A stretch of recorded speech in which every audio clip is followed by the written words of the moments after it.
Hi, everyone. Hi.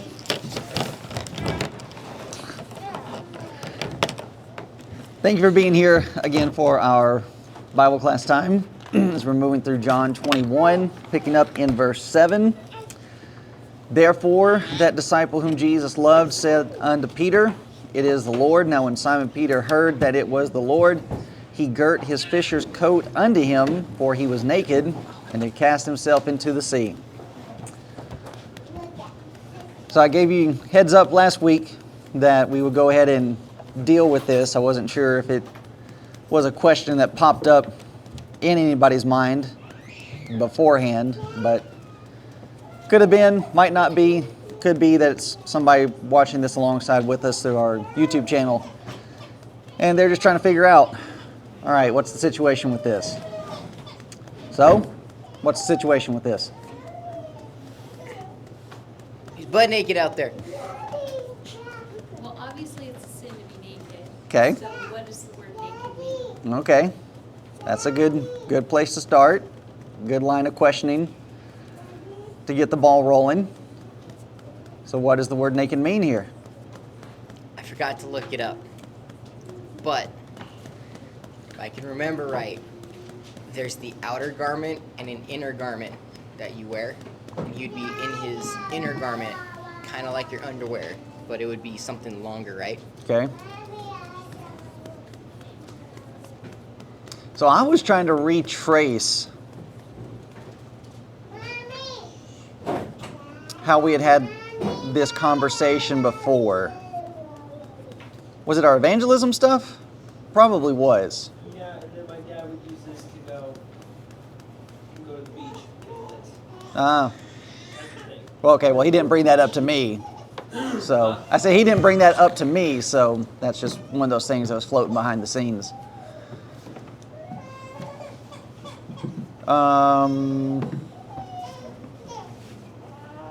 Okay, so yeah, this is something that we've already been through in one of our evangelism classes, but it's good for refresher, and especially since we have those evangelism classes recorded, but they're not advertised for others to view. That was just something that we were doing. So, okay, so it's two different points here. And what Jamie and Reese are bringing up so far are the right veins that we're wanting to head down. And as we said, when you're doing your studies, you got to be able to ask yourself those kind of questions. Well, okay, what does this word naked mean? Because we've already gone through in several of our classes in establishing, all right, we have a usage of the word today, but does that usage today fit the usage of when this was written in 1611, and then on top of when this was used in the Greek? No. So we have to go back into 1611, but even further into the actual words that are being used by John's record, and that by inspiration of the Holy Spirit of how he's being led. So then this word, as I said, this word naked, what do you think this word means? Well, what's your initial thought? When you read the word naked, Butt naked. okay, he's nude. That's not what this word means. So then we have to break it down from that standpoint of, well, okay, and even from the context, even from this verse, we should be able to understand he's not completely nude because John gives us extra descriptions that are in here. He girt his fisher's coat unto him. So when you're girding something, how do you do that? Tie. You tie. Okay, tie it, but are you just tying the garment itself around you? Or is there not another element of clothing that's going to be used so as to actually girt that?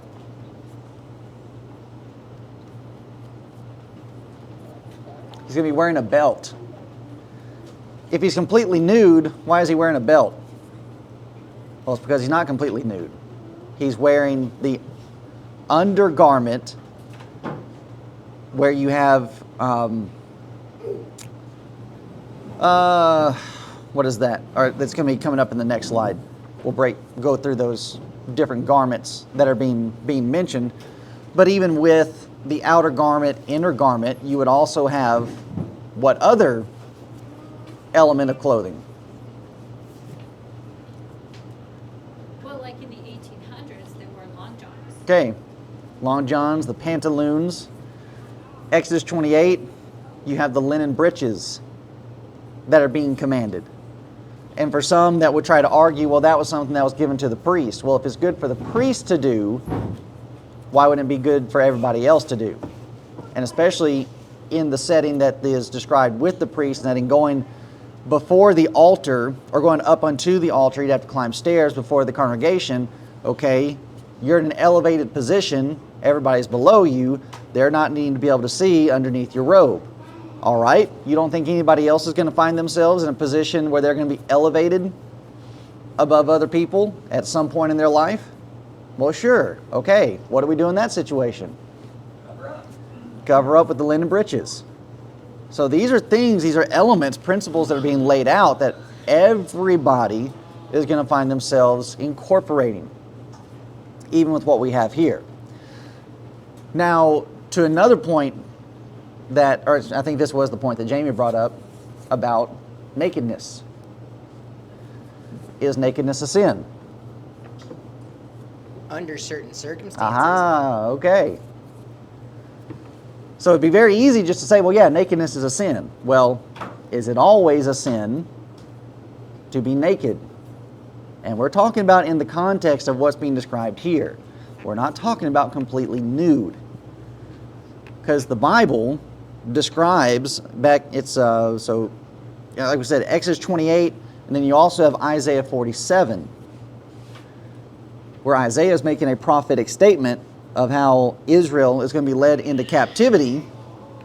And in being led into captivity, they're going to be made to walk across the rivers. And in walking across the rivers, they're going to make bare the thigh.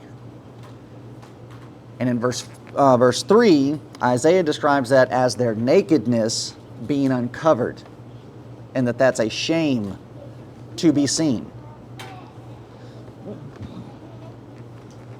So while we have those kind of definitions of, well, okay, if you're making bare the thigh, then thus you're going to be naked. But is it a sin in every situation to make bare the thigh? Okay, I'm getting some no's. What would be an occasion? War. All right. So when you had these individuals going to war and they were told to gird up your loins, this is the depiction. And that's hiking up pretty high on these guys. Well, why are they being told to do this? Be mobile. Okay, you're in the midst of a battle. The last thing you're needing is for your robe to be getting in the way while you're supposed to be agile, mobile, hostile. But we witnessed the Amish girl beating us in a dress. That is hiking up true. the mountain. So that is definitely throwing a monkey wrench into what I'm throwing out here. Oh man. So for anybody that didn't hear it or the recording didn't hear it, we were out hiking and what? Okay, yeah, she was Amish. So would she be? They'd be like German Baptists, wouldn't they?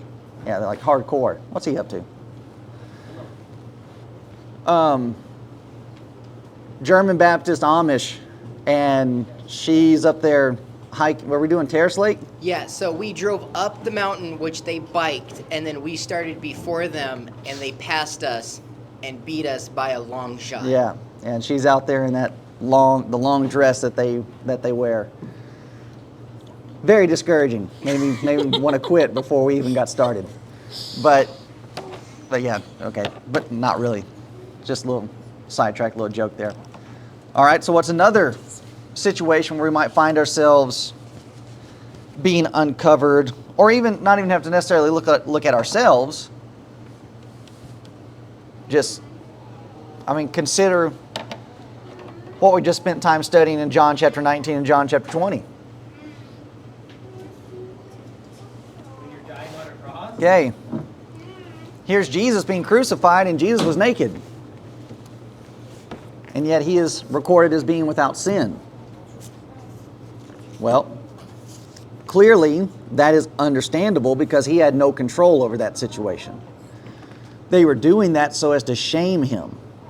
He's not just out there willingly and blatantly trying to show himself. But there's an opportunity, there's an occasion where, okay, I might be in a situation to where I'm going to be naked, but I can't help it. I'm at the mercy of my captives. And then even we find ourselves in medical situations. So when I was in a bad wreck with my aunts in 2007 or 8, when they got me out of the car and got me into the ambulance, well, guess what the first thing they started doing was? Cut your clothes off. Yeah. They cut my shirt off of me, and that was one of my favorite shirts at the time. And I wasn't even that badly hurt. But it's just, well, we got to check you over and make sure that you don't have any broken bones, nothing swelling, there's no internal bleeding or anything like that, so you're disrobing. Well, no, can't do that. I'm going to be naked. That's not a sinful situation. So really, what we're seeing here, what we're doing is all about our obedience to God and what He wants. Mm-hmm. And He makes allowances for certain situations, but that doesn't mean that we can always do it because it's expedient at these moments. Exactly. So just because I might be out here at wartime and, okay, this was allowed here, well, that doesn't mean I just get to romp around throughout Israel like this all the time. No, you don't get to take that kind of liberty. In non-war situations, you need to let your robe low, just like everybody else. So then with this situation that we have here, with Peter, what's going to be, so we're already gathering some of the significance of it in that, all right, here is another situation where this was in fact going to be allowed. You're out working, you're out on a boat in the middle of the Sea of Galilee, you're not fully nude, but you're taking off that first layer. And that now you have set off the outer coat, and while he is not fully nude, what do we have being stated about the situation or about the way that he is? He's naked. Okay, he's naked, but even though this is being allowed in this situation, what about in another situation? He's out of decorum. And thus that's part of the reason why we have being described like this. Okay, this is fine while you're out here on a boat doing this, but if you're coming back into town, how's everybody going to view you? Naked. You're naked. Well, no, I've got clothes on. No. You are out of decorum. And that's one of the elements about modesty. Modesty doesn't just simply mean, well, you're showing the thigh or you're showing too much skin. The idea of modesty is that you're out of order. You're out of decorum for the occasion and the situation. And whether that is to, like what James describes, to where you're going to one extreme where you're all gaudied up, plaited hair, gold, fine clothing, trying to gain attention through those means, that can be immodest. But then you have the other side of it where you're being disrespectful. And that, well, I'm just not wanting to actually fit into the occasion, fit into the situation that we're having here. That goes both ways. And that can be seen here with Peter in that when he finds out that it's the Lord that is on the seashore, he jumps out of the boat and he starts swimming towards the Lord, but he takes his coat with him. He doesn't just leave that on the boat. And that when he comes before the Lord, he's going to put that coat back on. And thus, he's going to be put back into decorum. He's not going to show up before the Lord just with that inner garment. He's taking all of it with him, and going before Christ, he's going to put the outer coat back on.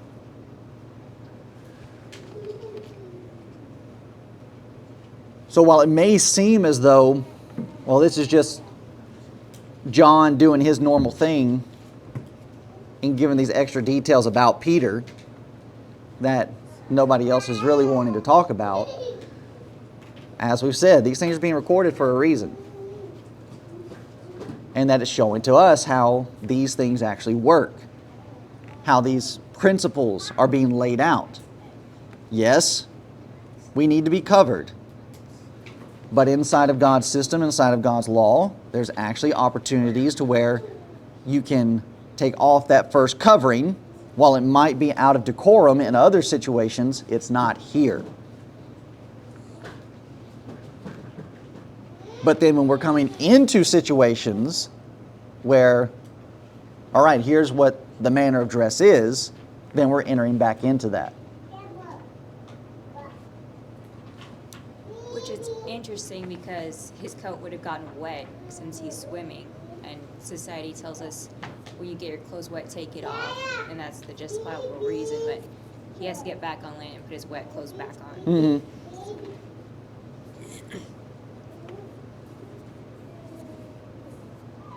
And then just, I mean, yeah, and just the other side of it, how far society has gone from, now, are we presenting that we're necessarily needing to go back to this type of setting where everybody needs to be wearing robes? No. But you do need to follow proper decorum and proper standards that are fitting in line with what God's standards are.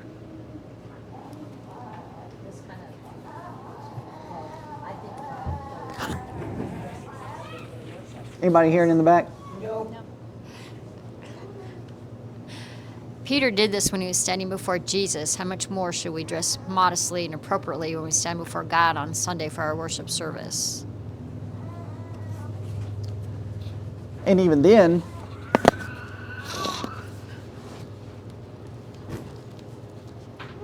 so going back into proper decorum, even when we're outside of the assembly, all right, God sees all the time. And then it's interesting that we have members of the church that they understand this principle in other realms. They go to a wedding, they dress up. And dress up more than they normally would. Well, why are we doing that? Out of respect to the bride and the groom. You go before magistrates, judges, governors, whoever, and you're wanting to dress up. Well, why? Because you're wanting to show respect to what's happening. And even while we were in Ukraine, visiting Carla and Carrie, and they wanted to have another wedding ceremony for Christina and I noticed that the Sunday that we were there before, so we're there for 2 Sundays, and the first Sunday, everybody was there and they were pretty casual. And I didn't necessarily think too much about it. We're in, a foreign country. Things are tough over there for them, so on and so forth. But then that wedding ceremony Sunday rolled around. How do you think everybody dressed? Did it. They were much better. And I made a point of it in my class. And, I was gentle with it because, again, I'm new there and I don't know everybody's situation.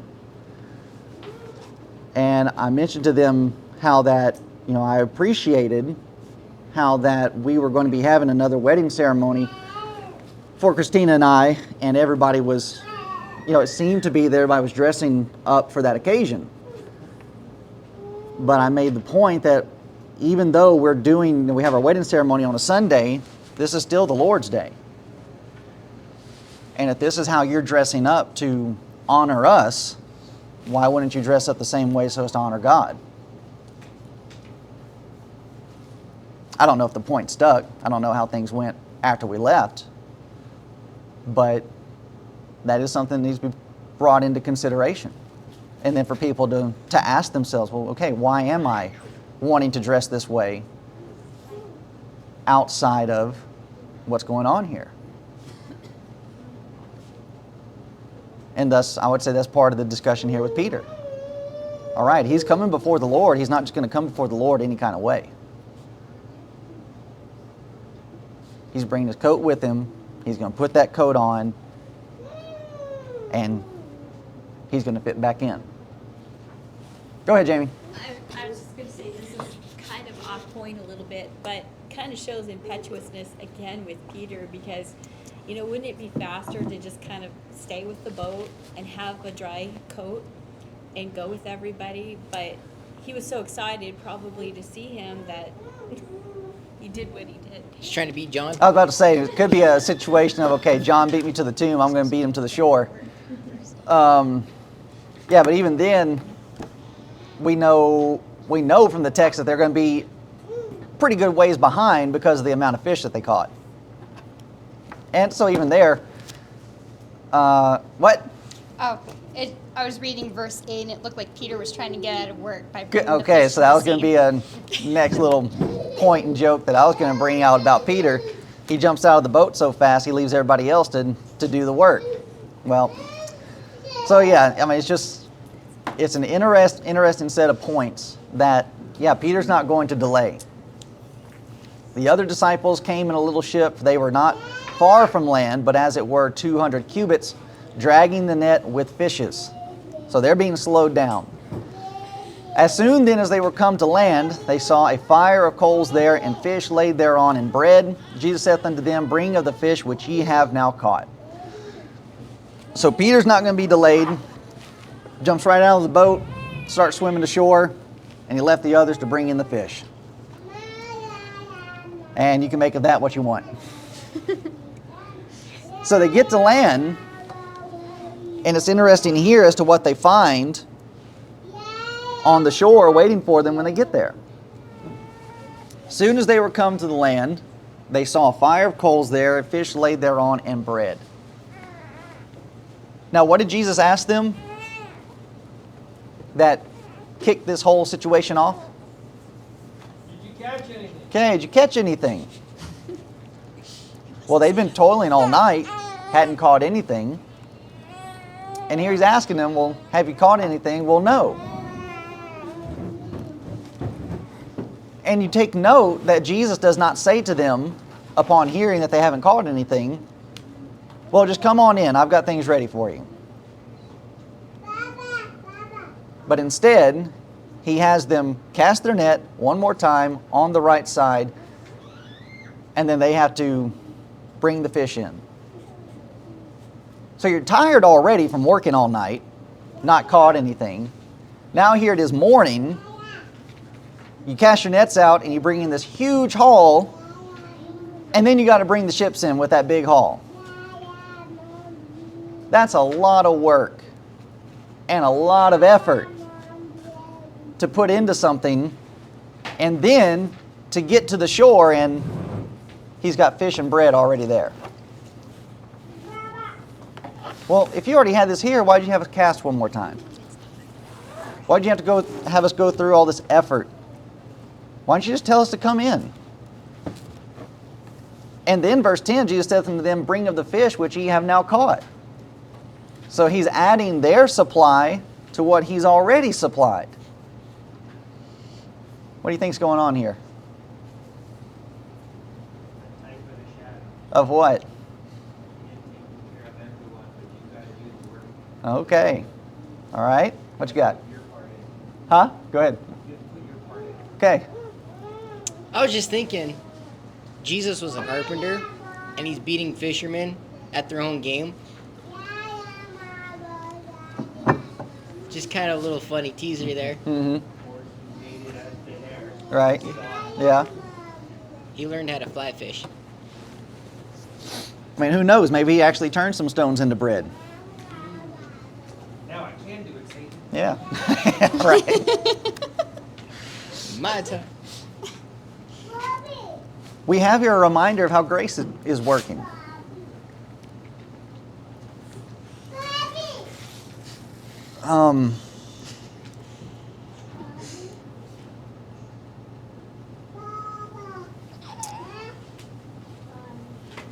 I had a line and then I lost it.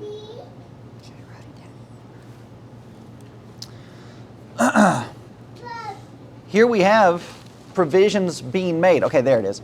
We made mention last time on how it is that we have a lesson being presented to the apostles at this point. Okay, in your work, you're going to face failure. But if you're going to follow what Jesus says, you're going to have reward. And now we have a continuation of that. Here they have done what Jesus said to do, and they're out there doing the work that He wants them to do, and look at what's being prepared for them. Provisions are being made. They get to the shore, there's bread supplied. Instead of them having to make their own bread, make their own food after laboring all night, they show up and all things are ready. So we have been presented here out of His provisions and out of His work, things are being made available.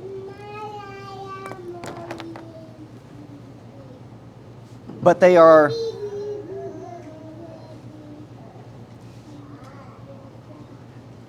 I don't think that not is supposed to be in there, so just ignore that. So while He's made things available, they are allowed to bring in their efforts also. He did not just have them come in and eat. Hey, I'm just taking care of everything for you. He had them cast their net, bring it up, drag it in. And then they're bringing their catch along with what He's made.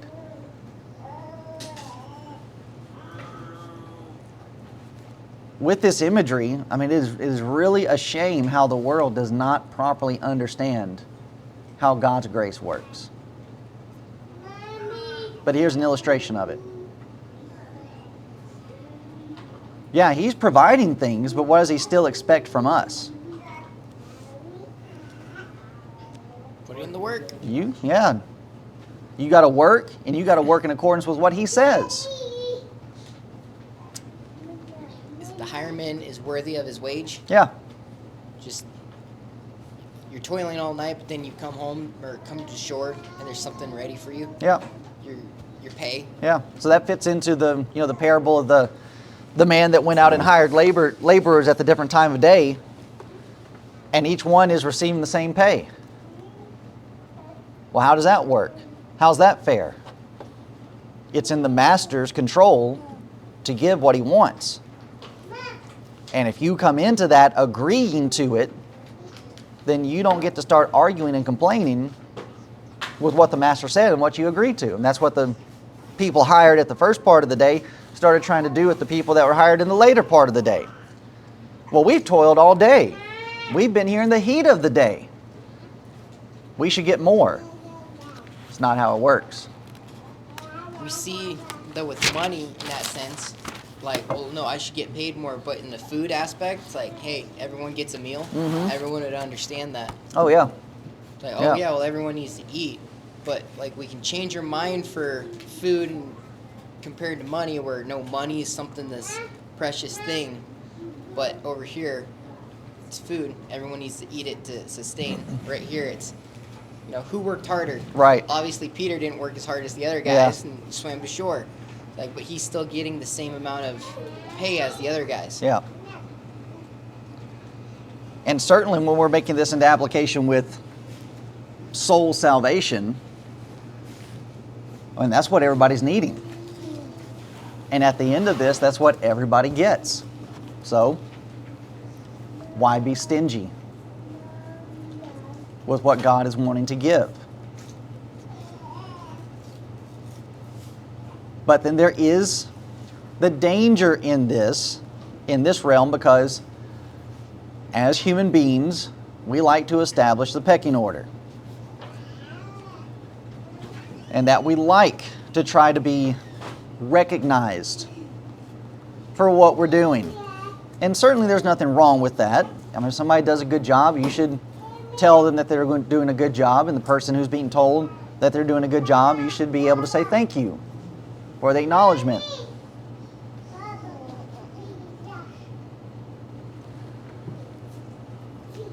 But then it's not a situation where we're going around tallying everybody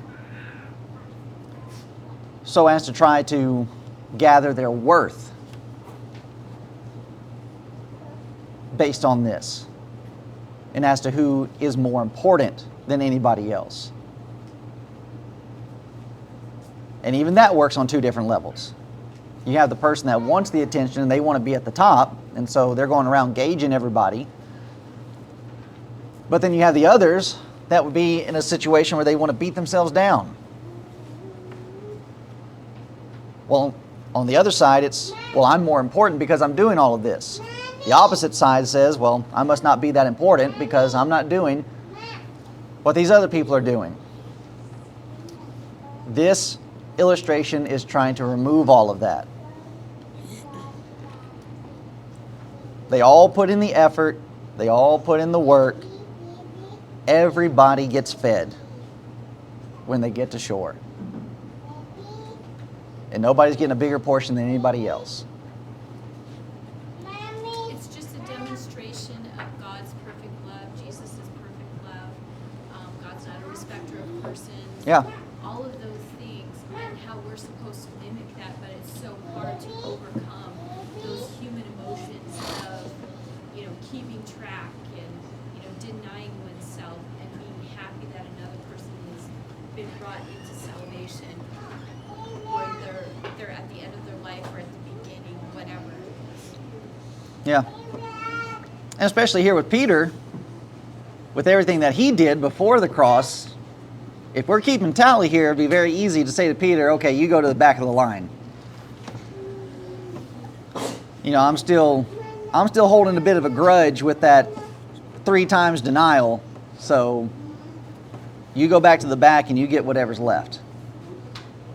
It's none of that. We're moving on. Faith is being established. Repentance is being made. People are changing. So, all right, we're just taking care of each other. In verse 11, Simon Peter went up and drew the net to land full of great fishes. So he didn't completely neglect the work. 153. And for all there were so many, yet was not the net broken. Jesus saith unto them, Come and dine. And none of the disciples durst ask him, Who art thou? Knowing that it was the Lord.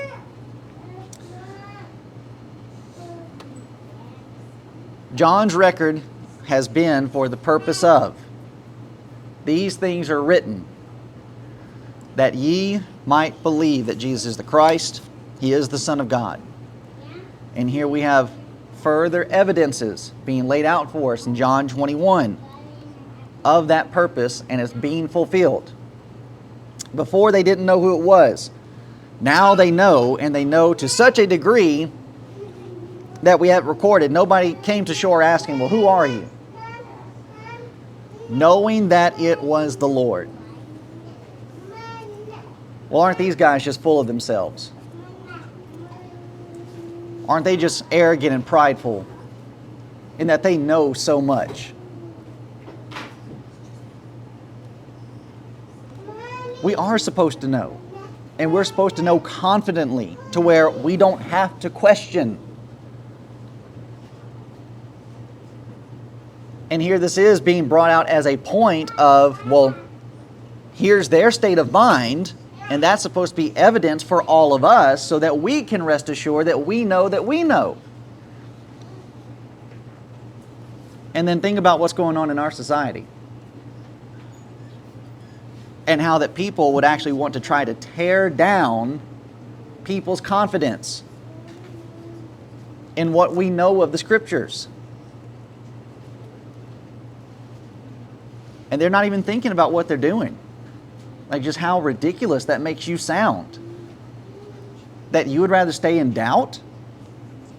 You'd rather stay in confusion and uncertainty when all of this is designed so as to remove all of that? Well, you're just arrogant. You're just a know-it-all. You're just self-righteous. And how do those things even compute?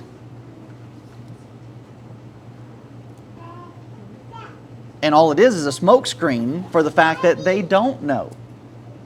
They don't have assurance. They don't have confidence. So then what do they have to do to yours? Try to tear it down. Tear it down. Bring you down to their level instead of trying to reach up to higher. It's easier to tear somebody else down than grow up to where you're needing to be.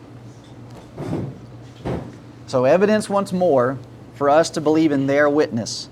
They are certain of who this is, and we should be certain. And we should be confident. Jesus then cometh and taketh bread and giveth them, and fish likewise. This is now the third time that Jesus showed himself to his disciples. After that, he was risen from the dead. So John is keeping very good record for us. And we mentioned how John has done a good job of that throughout his record. Keeping up with the Passovers. Okay, there was this Passover, then there was this Passover, then this Passover. This happened at this feast. And you're able to mark those points down. Now we have been established. This is the third time. This is the third event of showing himself. Why do you think you would need to record that?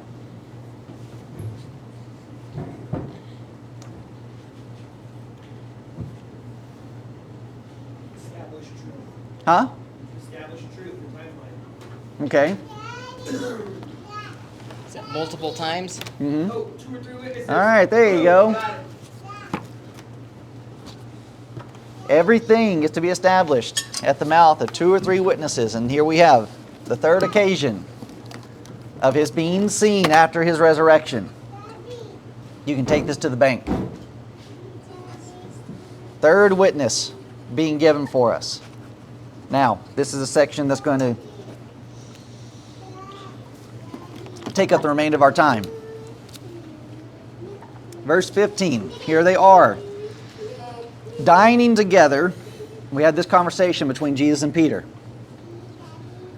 So when they had dined, Jesus saith unto Simon Peter, Simon, son of Jonas, lovest thou me more than these?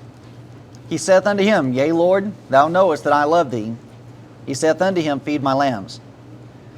He saith to him again the second time, Simon, son of Jonas, lovest thou me?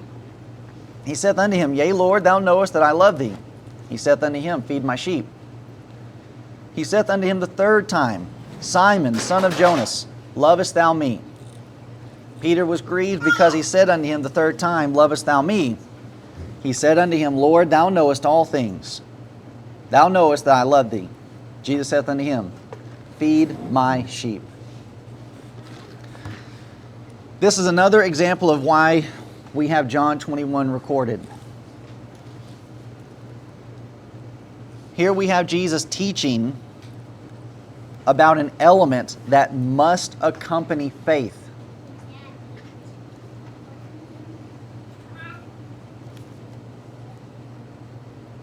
So John has recorded testimony that anybody can read and that anyone is able to know and to believe and have faith and trust that Jesus is the Christ and that He is the Son of God.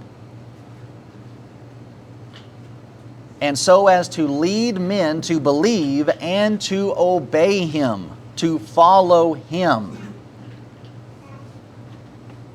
But we're being shown here that it is not enough to simply believe in Him, trust in Him, and follow Him. An important element is being added to this, which is? Confession. No. Love. It's love. Love. It's right there in the text. 3 times. Lovest thou me more than these? Lovest thou me? Lovest thou me? Love must accompany faith. And even as you move into the epistles, we find this association being established by Paul, Galatians chapter 5 and verse 6. For in Jesus Christ neither circumcision availeth anything, nor uncircumcision. Well, what makes the difference, Paul? What is it that avails? What is it that accomplishes, that has value and worth? Faith which worketh by love. So it's interesting for the faith alone crowd, and they would try to say, well, Paul's the apostle of grace and that he did all he could to destroy works. But yet here he is, and he has faith and works together. People try to argue semantically, well, faith comes first, works comes out of the faith. So what? This isn't an issue of which came first, the chicken or the egg. It's the fact that you have to have both. Faith has to have work. Work has to have faith. Both of those have to have love. So that takes us back to John 3:16.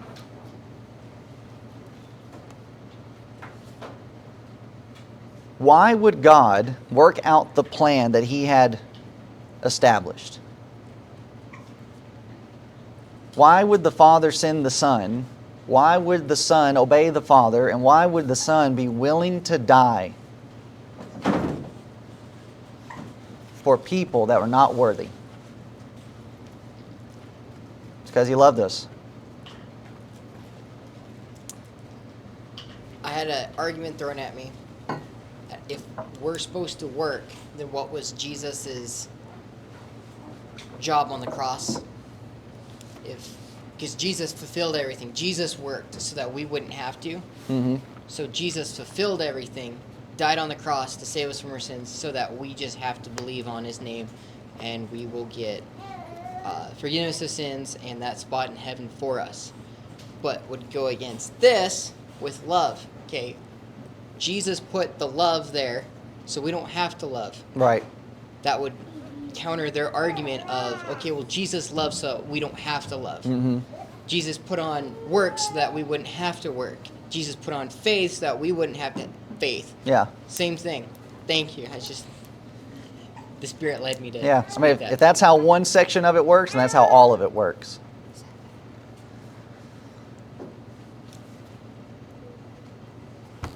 But this is even what John he writes in his epistle, in that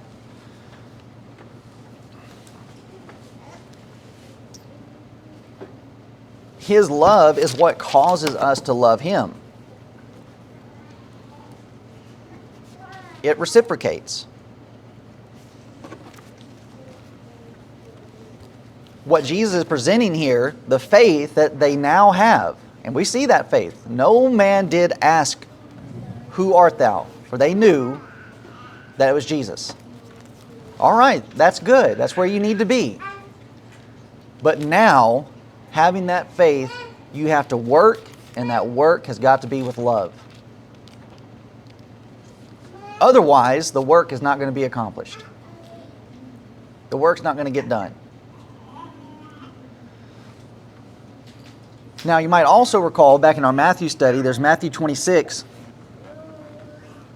verse 31 through 33. Here's this conversation taken between Jesus and Peter on the shores of Galilee, where Jesus is asking Peter, "Are you going to love me, or do you love me?" "Yes, I love you."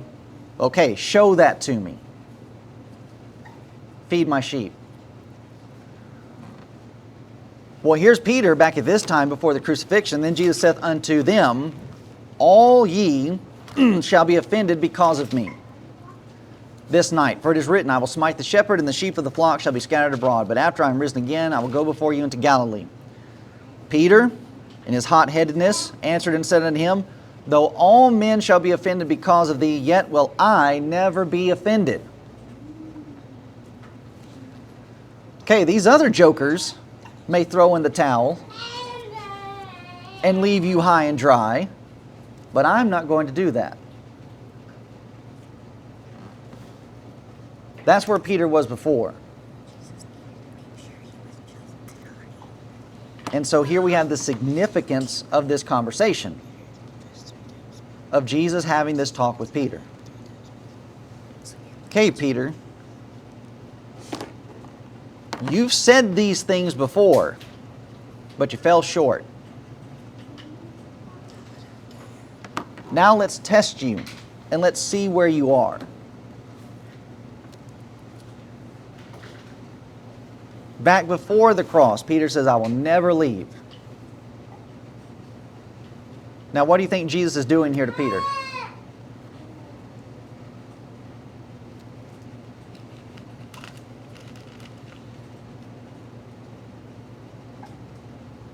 Would it be testing to see He's if it's true? testing.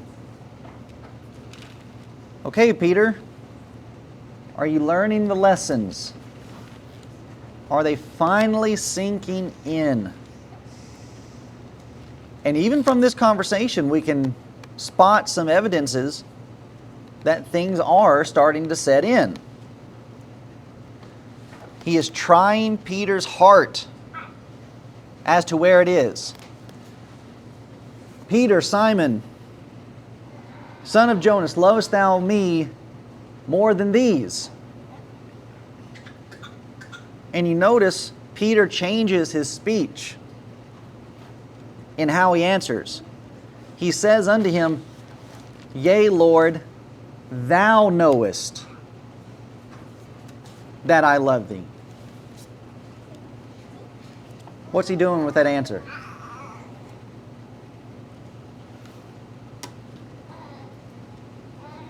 He is putting off the responsibility of having to really fully commit to what he's saying and putting it off on Jesus, knowing that Jesus knows his heart. Mm-hmm. But we also know that, there's two different kinds of love that they're talking about there too. Mm-hmm. So what we haven't gotten to, but Okay.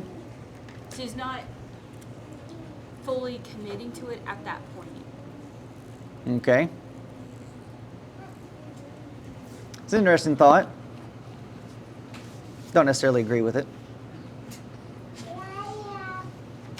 Anybody else? Well, when he says Lord in verse 17, is it the Greek word? Showing all authority, like he knows that he has all authority, so has that part changed at that point?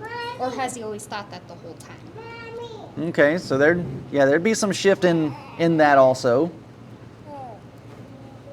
Because as we said, we're looking at this from the aspect of we're giving full submission.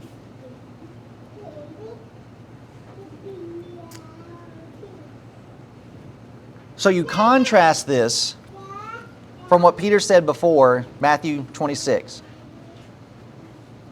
Though all men shall be offended because of thee, yet will I never be offended. Okay, I know myself. I know I'm not going to offend and depart. But the shift over here is, Lord, you know. So I would argue he's not trying to get out from underneath the weight. But then, in fact, he is saying, I'm not going off of what I can tell you. I'm not going off of what I know.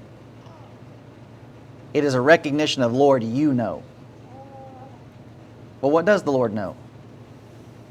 Everything. He knows everything. He knew back in Matthew 26 when Peter said, I'll never be offended. What did Jesus know? He was offended. You're going to be offended. So now here we are. All the cards are on the table. I'm not hiding anything. Lord, you know. You know best. You know all. Yes, sir. And also that he said, devil wants you. So there's some Yep. Yep. Here's a full admission of trust.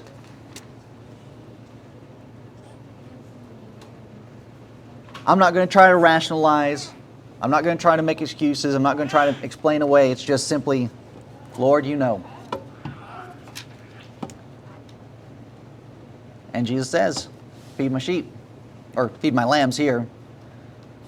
But then you have in verse 16, he said unto him again the second time, Simon, son of Jonas, lovest thou me? Now there's a difference between the questioning in verse 15 and verse 16.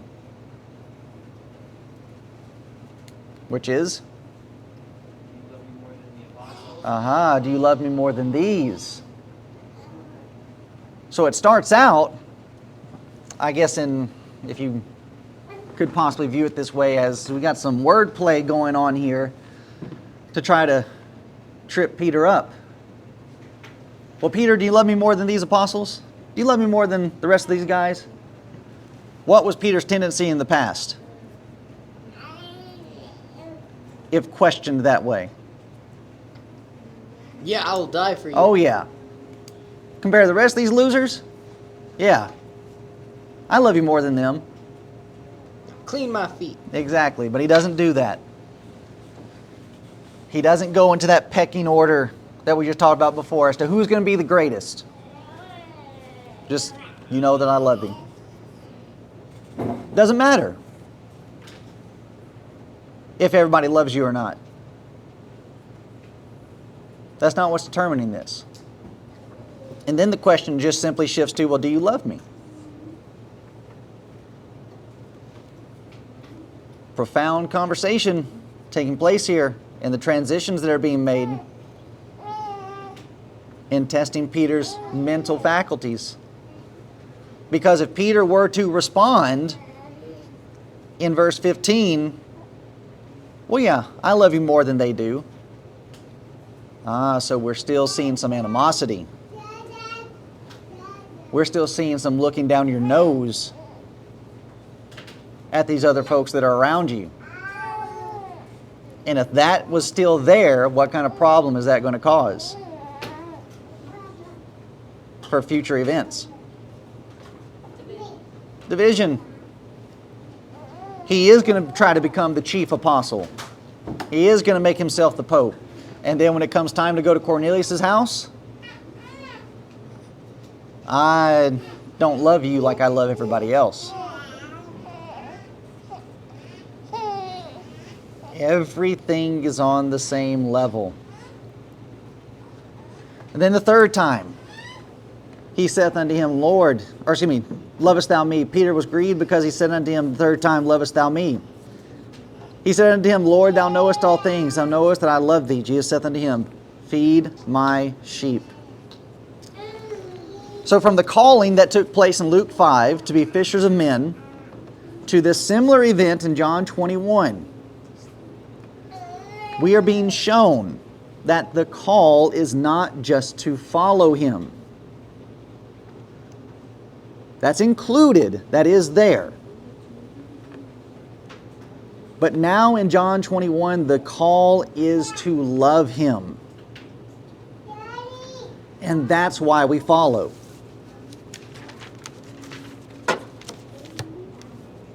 We believe, and we believe in love, and therefore we follow. And this fits very well into a comment that we had from one of our reels that was made from episode 139, making the point about people being pressured into baptism, and that because, well, they're afraid of going to hell. And somebody commented saying, fear is a part, I can't remember exactly what they said, but my response to it was, well, yeah, there needs to be a healthy fear to God's judgment and to God's wrath, but that is not supposed to be my main motivation for why I want to follow him. That's not how this works. That is not the God that we serve. And that's what's being shown to us here. Why would Peter want to follow the Lord? He's answering it for us 3 times. I love him. And so I would follow him to the ends of the earth.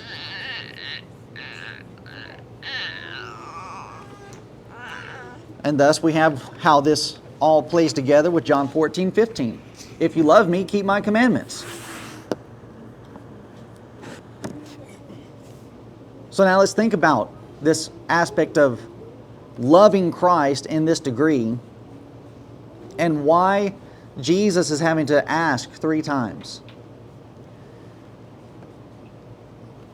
As Jesus keeps digging and he keeps asking in the manner in which he's asking, Peter is having to examine himself.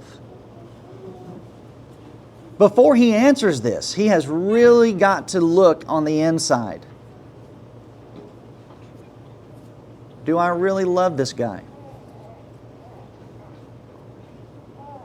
And he's already been shown throughout the 3 years, okay, I can't just answer what I think the right answer is, or even what I know the right answer is, if I don't believe it. Because that's going to be shown. It's going to be revealed that he didn't mean it. So the question that's being asked is an examination of his life, and it's supposed to be an examination of our life. As we're reading this conversation between Jesus and Peter, we need to take Peter's name out of it, and I need to put my name in it.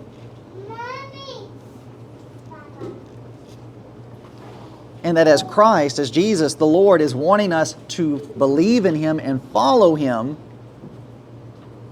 he's also wanting to know, Micah, do you love me?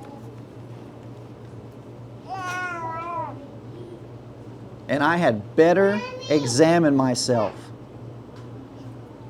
before I answer that too quickly.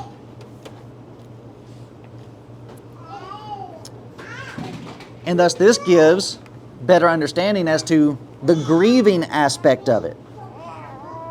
Commonly, the idea is presented, well, Peter was upset because Jesus switches from agape love to phileo love, and thus he's getting irritated, and that was a point that caused irritation. I don't think so.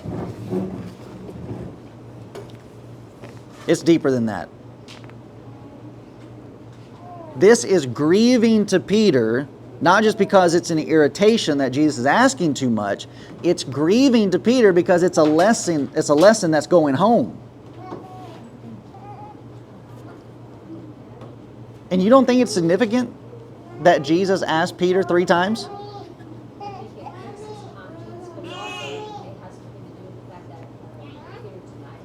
Okay. Earlier, Peter had 3 opportunities to admit not that he loved the Lord, just simply that he knew him. And he denied. Well, now he's being asked 3 times, do you love me? Oh yeah, this sounds familiar. This has a huge dose of deja vu on it as to what's going through with Peter. Oh no, Lord, I won't be offended in you. Though everybody else will desert you, I will never desert you. And there he was in the hot seat. And he failed. Now he's being questioned. And he's being questioned 3 times. Okay, buddy, you've got 3 opportunities to make the confession. I get it. Offended. What does that word mean?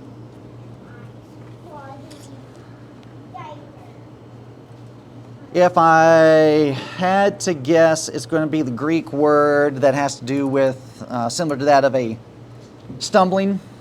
So a stumbling block. And verse, what are we in, 11? No, 15. No, you're asking about Matthew 26.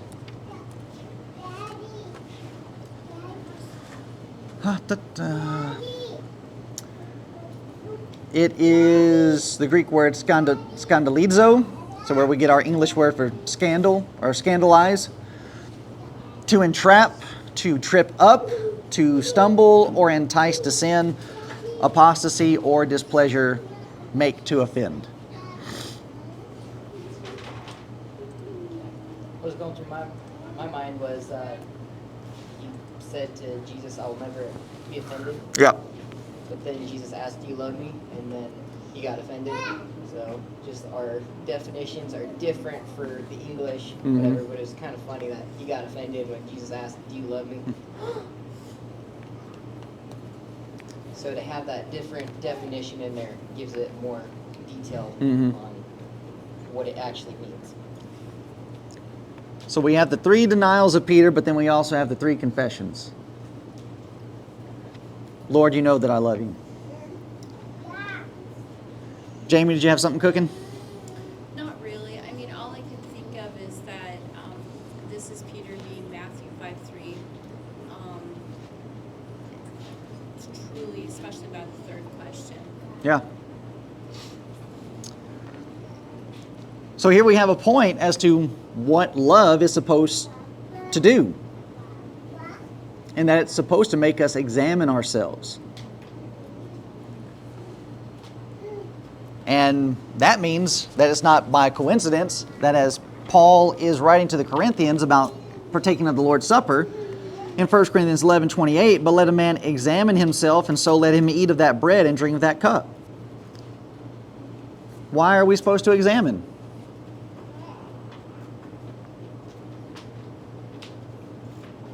And there's a connection between 1 Corinthians 11, John 21, and this conversation with Peter. What are we supposed to be examining ourselves about? Do we truly love Jesus? Do we love Jesus? We're partaking of the bread and the fruit of the vine as a reminder of His love to us. In remembering His love to us ought to cause us to examine ourselves. Do I love Him the same? Just like what's happening to Peter. And not only is it an examination of do I love Jesus the way that He loves me, but that first question, lovest thou me more than these? In this context of 1 Corinthians 11, partaking of the Lord's Supper, in examining myself, I'm also supposed to be remembering the Lord's body. And what's being talked about there? What does that mean? The church. The church. I'm supposed to be asking myself, do I love all of you the same way? Because there's not supposed to be any divisions with us and us trying to come together and do this. How can one eat the bread and drink the blood and not reflect on the love of God?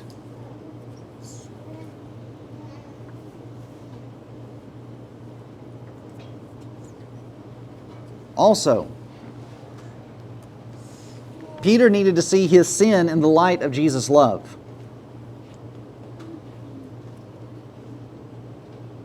And that's how we should think about sin. Just think about all that Jesus has taught and all that Jesus has done for them. And even here, having food ready for them on the seashore. He loved them. And it's shown and it's seen.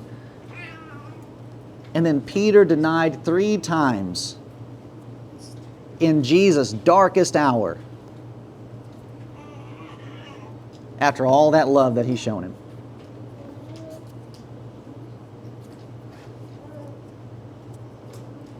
And that the love of God is even able to overcome all of that. Jesus does not say to Peter on the seashore, "Are you sorry?"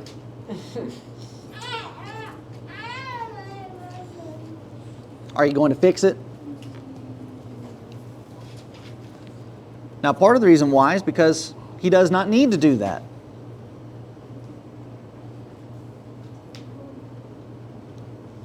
Because where love is, loyalty, service, and correction will also be found. So we're being taught a lesson here on dealing with penitent, soft-hearted people. Jesus could have said to him, you know, Peter, look at the mess that you've made. You bragged and you boasted, and then you denied me 3 times. Aren't you ashamed of yourself? Could have done that, but it's not necessary. Because we already know Peter was ashamed. We know Peter was sorrowful. After he did it and he made eye contact with Jesus, the text tells us he went out and wept bitterly.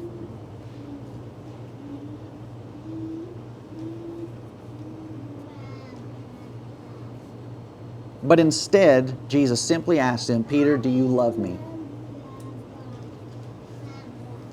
And that's important because that is a soul-searching question.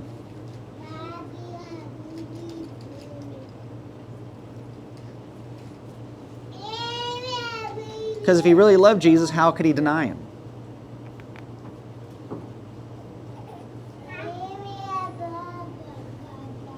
Well, it wasn't a matter of love being completely gone, but it is a situation that love grows weak. That there are other elements that can creep in that are able to strengthen the love that we're supposed to have. Fear, doubt, intimidation, indignation. We know Peter got upset sitting around the burn barrel and them asking questions.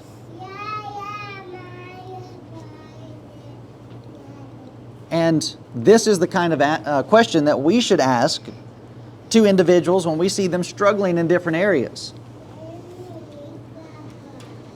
Instead of asking someone, well, you know, why aren't you faithful in your attendance?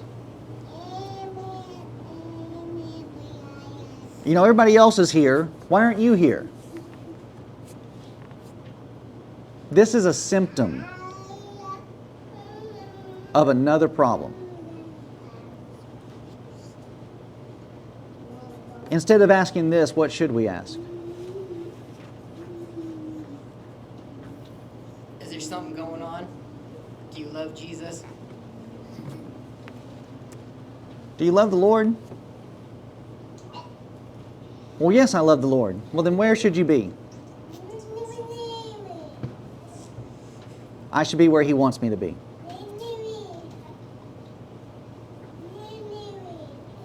So even when it comes down to the issue of immodesty,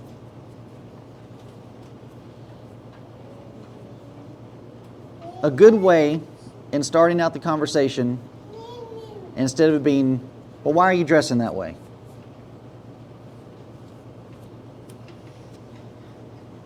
Let's get to the heart of the matter. Do you love the Lord?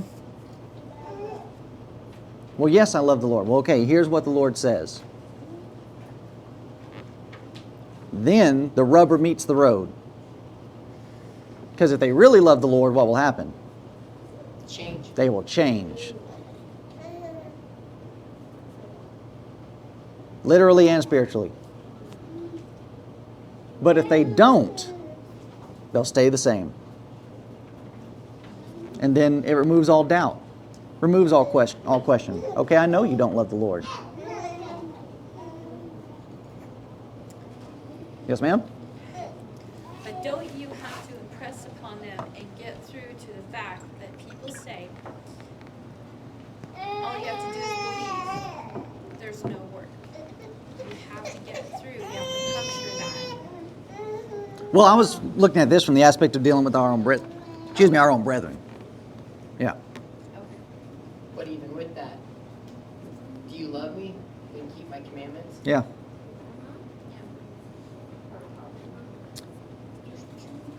It's a matter of the heart. And when that is answered, when this is answered, and if it's answered truthfully, then the other matter will be fixed.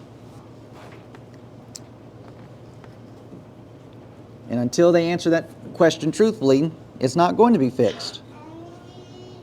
Could be temporarily fixed, but it's not going to be lasting. Because then resentment is going to pop in. Anger is going to come into the picture. And then rebellion slips in. So Jesus knew when he asked this, he was getting down to the motives. And that's something that we've tried to bring up in our studies on numerous occasions, is our motivation. Why are we here this morning? I got no place else to go. Is it out of obligation? Well, God commands that I have to be here. Is it out of peer pressure? Well, here's how everybody else will look at me if I'm not here. Why are we a Christian at all? Why would we door knock? Why would we do anything that we're doing? If the answer is anything besides, I love the Lord, we need to readjust. And we need to re-examine.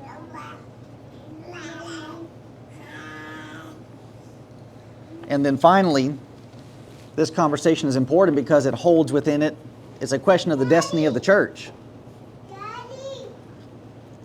I mean, just think about that. Jesus has left heaven, he came down to earth, 3 years in hard work, people not appreciating him, spreading rumors about him, and then finally, they kill him. Well, now he's resurrected and he's going to ascend back to heaven.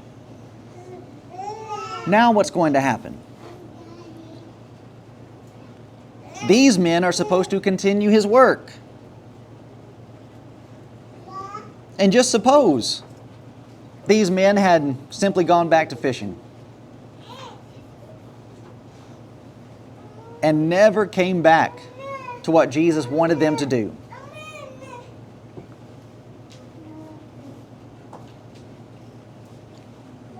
There would be no day of Pentecost. There'd be no church. There'd be no us. But in the future, Peter's going to stand with the 11. And if not for them, we wouldn't have any of this. The entire future of the church rests on these men. What assurance did Jesus have that his work was not just going to stop? What confidence could he have in these guys that, okay, you're going to keep it going? It's here in the question. The only assurance that he had is the assurance that true love could bring. Peter, do you love me? Jesus, you know that I love you. Prove it to me. Feed my lambs. Tend to my sheep. Be my servant and serve others. 3 times that statement is made in connection to this. Feed my lambs, feed my sheep, feed my sheep.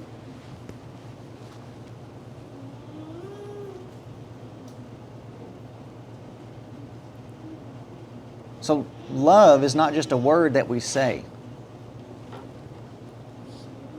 It's something that is supposed to be shown.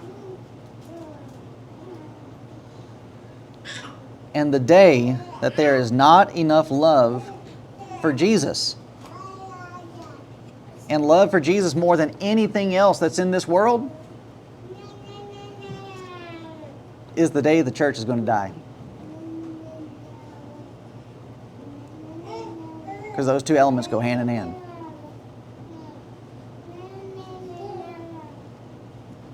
We love the Lord, we take care of the church. We take care of each other.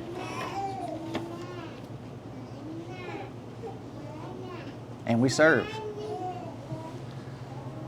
So then the application comes into us. What about us? Jesus is asking, do you love me? And how we answer is going to determine our future. Now, how important is all of this? Just think about all the problems that the church is having. Getting people to be truly convicted and truly converted. The problem is because a lack of love. And just to drive this home, notice this. Here's our last point. Galatians 1, 8 and 9. But though we or an angel from heaven preach any other gospel unto you than that which we have preached unto you, let him be accursed. That Greek word is anathema. As we said before, so say I now again, if any man preach any other gospel unto you than that ye have received, let him be anathema. How serious is this in the minds of people? Not very. Well, you start doing some digging and you find out it's not all that serious. But if you were to ask them on a surface level, the knee-jerk reaction would be, oh yeah, this is serious. It's terrible for somebody to pervert God's word, to pervert the gospel. Shouldn't do that. Okay. Now, how serious do you think it is to not love the Lord?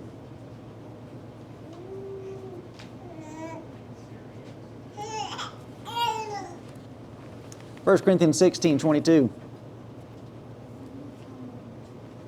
If any man love not the Lord Jesus Christ, let him be anathema. The same word that is used in Galatians 1, 8 and 9 to describe the person that perverts God's system, God's word and his gospel, is also laid on the person that does not love the Lord.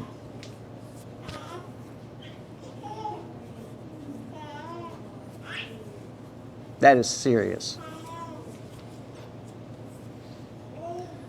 To not love the Lord as supreme is equal to perverting the gospel.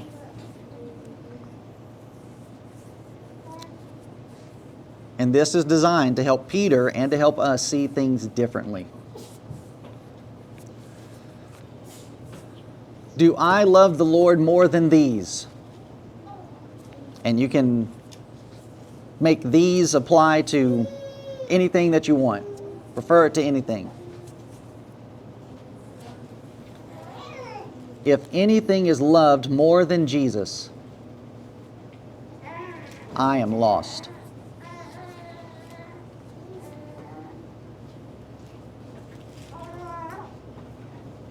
And the sad thing is how so many people do not have a proper understanding and concept of what it even means to love the Lord.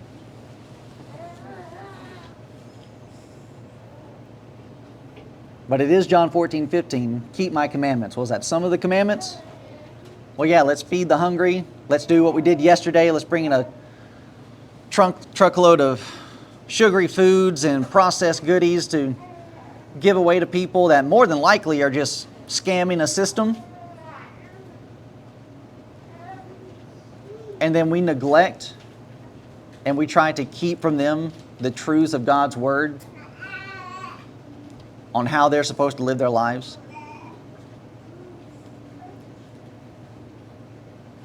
How they're supposed to follow Him, and what it means to really feed God's sheep.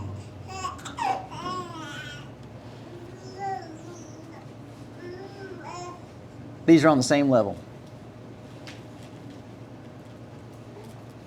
And that Paul gives a proper illustration and description of this back in chapter 13 of this same letter, 1 Corinthians 13.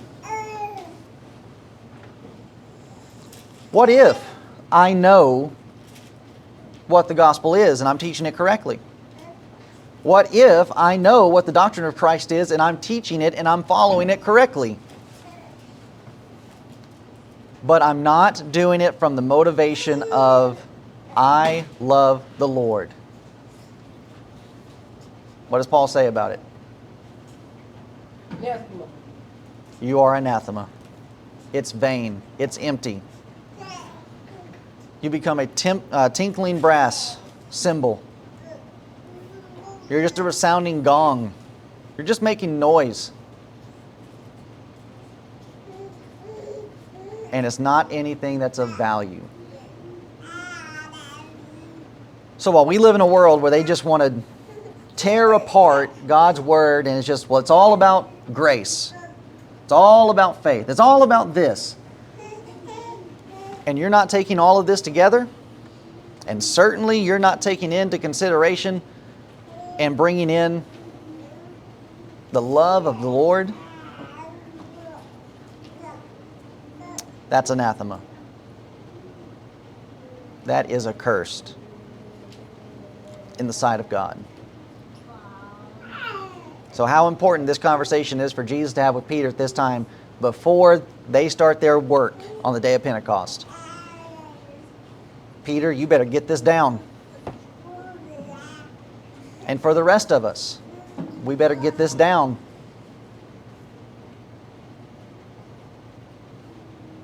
If we're wanting to have any hope. So any thoughts, comments?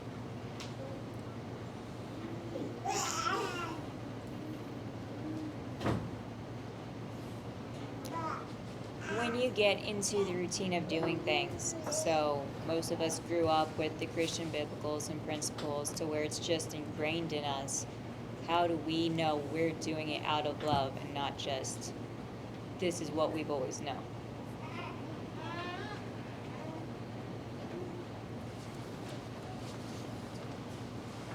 What you guys think?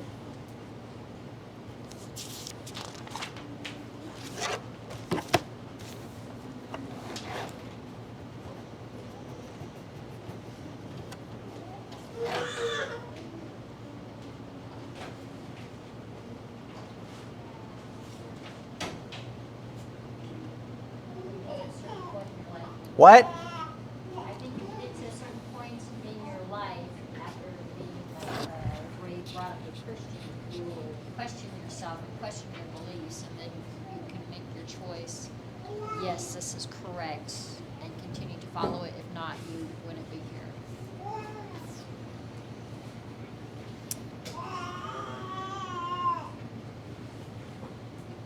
I think there's a lot that goes into that question, because it's not just a simple question to just, well, do you love him? Yeah, I love him. Okay, let's go on. Again, it's like a marriage. Right off the bat, you're zealous, you're going for this person, you're doing all that you can, you're waking up early, you're making a breakfast, and then slowly that loses and loses and loses. Rachel, you not making breakfast anymore? Yeah. Or lunches. No, anyways, but my point is you're actively searching for the needs of that person when you first get married. And then through the years, it slowly declines if you are not putting into focus and into practice what they need every day. Mm-hmm. If you're not doing that every day and making a point to do that, then you're going to lose the love and the zealousness that you had for that person.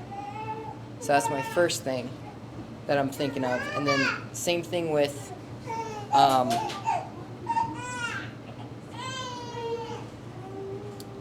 taking it to a spiritual aspect of it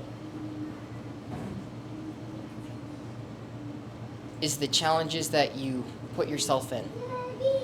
So I remember coming back from Idaho, and Jordan basically said that the Baptists are taking over the Ronan town. We need more help.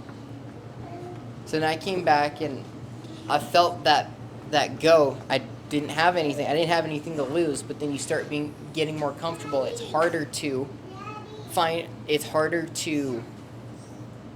focus on that zealousness that you have for God when you have things over here. So you got to put that focus first, and you need to put yourself in those challenges.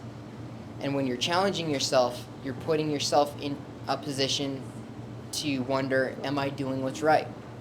So, am I studying the Bible correctly when I'm putting it to the test with a Baptist preacher or a Baptist person or someone that's coming with a different gospel? Okay? Well, let me put to the test my knowledge and my love for Christ compared to what they have, and then you start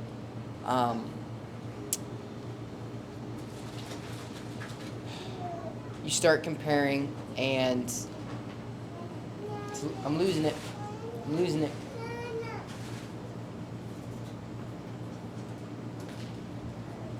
It's gone. My mindset is you're putting the challenge to the test and seeing whether or not you're correct with your studies or not, and your love for Christ or not, when you're putting yourself in that challenge. So, anyone else?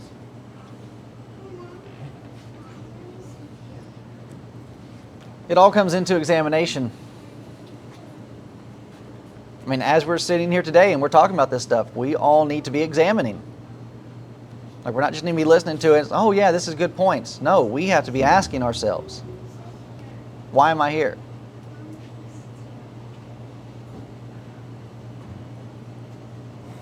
And then to even think about the scarier side of it, what would I do if this were taken away?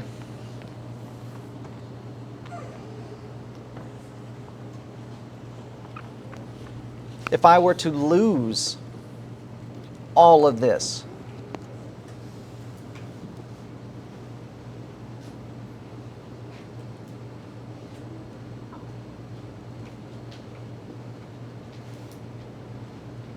and it is going to get difficult, just as Reese said, we go through life, we get distracted, different things come up, we've all got busy schedules. And even with that, we might have to start making readjustments to where, okay, I'm cutting back on these other things. And it all comes down, so re-examination is a remembrance.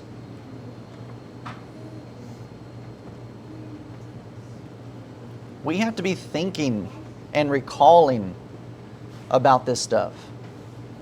And even to the degree of, cutting back in certain areas, there is a reason why God had them stop working one day every week. It's for their benefit so as to rest, but then it's also to remember. I'm depending and I'm trusting on God, and that He's going to provide for me what I'm needing. And I bring that up because we live in a system right now that's trying to run us all into the ground.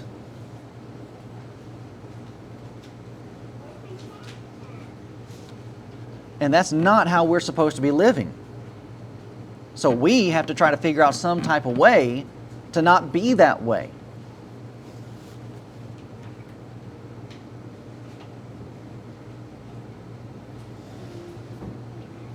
And that's difficult. I don't know how to do that just yet.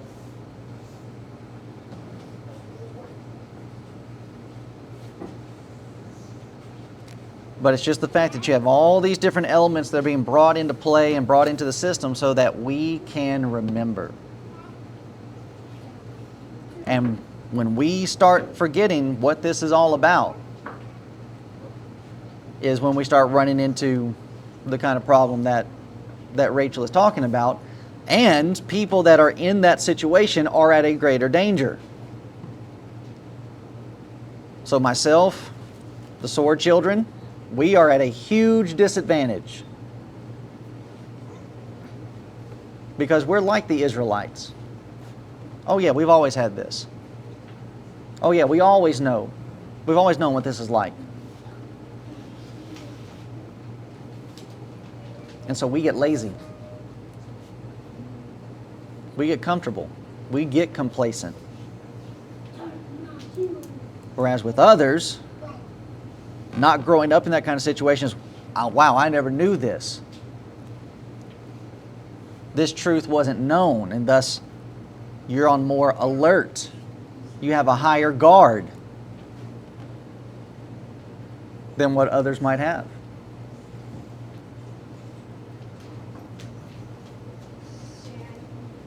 And then with us, it just becomes, well, this is a tradition of our parents. And that's part of the issue, big issue that we're having within the church. Is we now have a bunch of adults that were snot-nosed kids, been around the church, been around Bible class, never been without it to know what it's like to be without the truth, and now they despise it.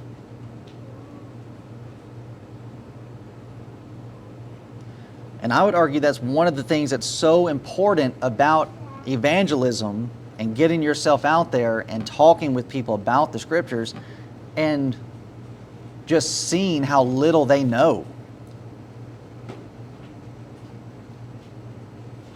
And it's just amazing that here are things that we know as being foundational and they don't even have a grasp on that, how scary that is. And then to realize, well, that could have been me.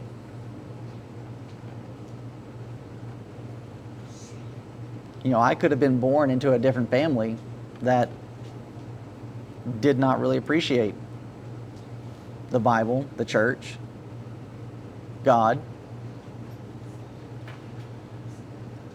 And I'd be out here in all these superstitious things like everybody else.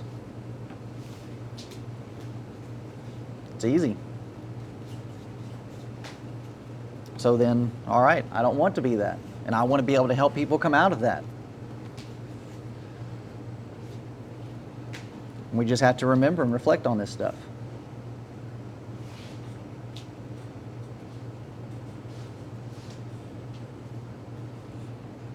Okay, anything else? Or anything anybody wants to tack on to what Rachel was asking?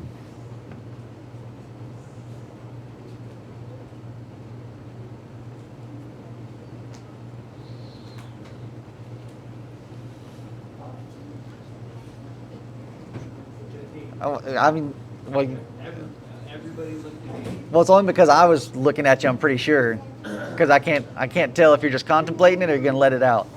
I don't know. I can't really form the thought. Because it's kind of like even being a parent. Why do I get up and I do this every single day? Because it's taxing on the body. Yeah.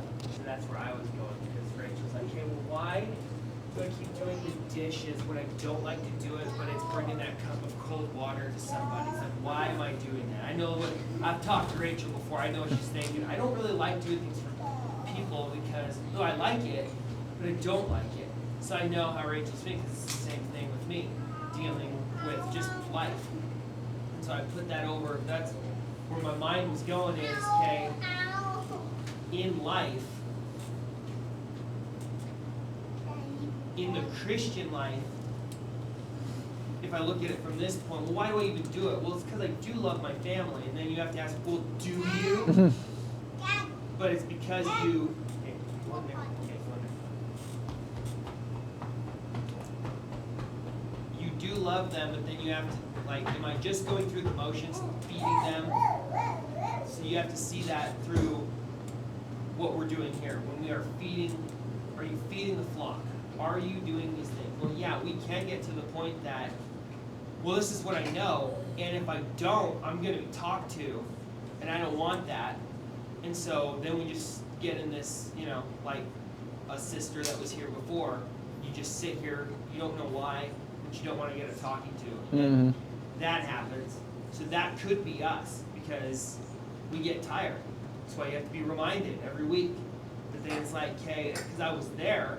Why are we doing this? We're taking the Lord's Supper. We're supposed to be, you know, and you're grasping on this nothing that's left.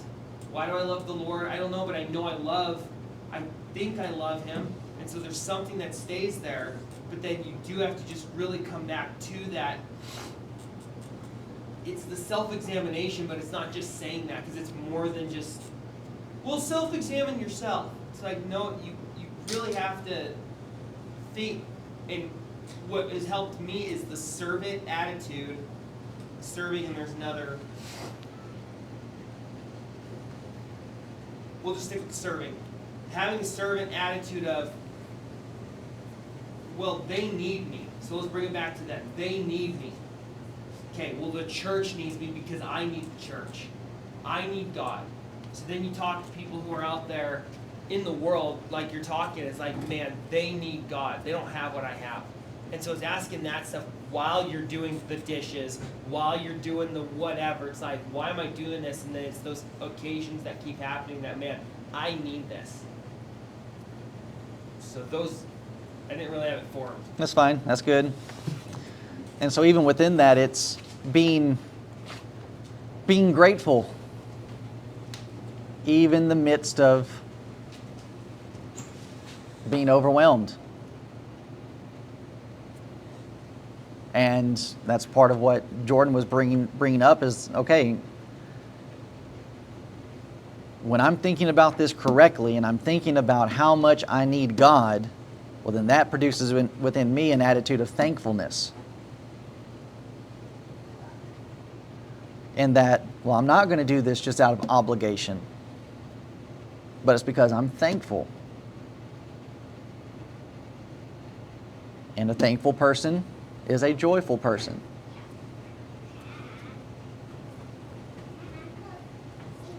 And it is tough in the midst of everything that we have swirling in the world and all the responsibilities that we have to just sit back and be thankful.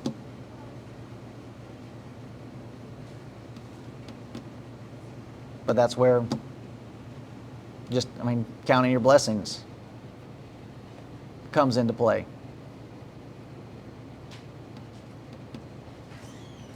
And then you just keep going. And we know that we're doing this for a reason. We know there's a goal.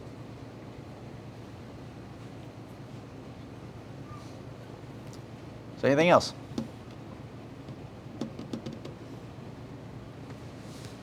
Okay. No hands. Thank you, everybody, for your in-depth participation and attention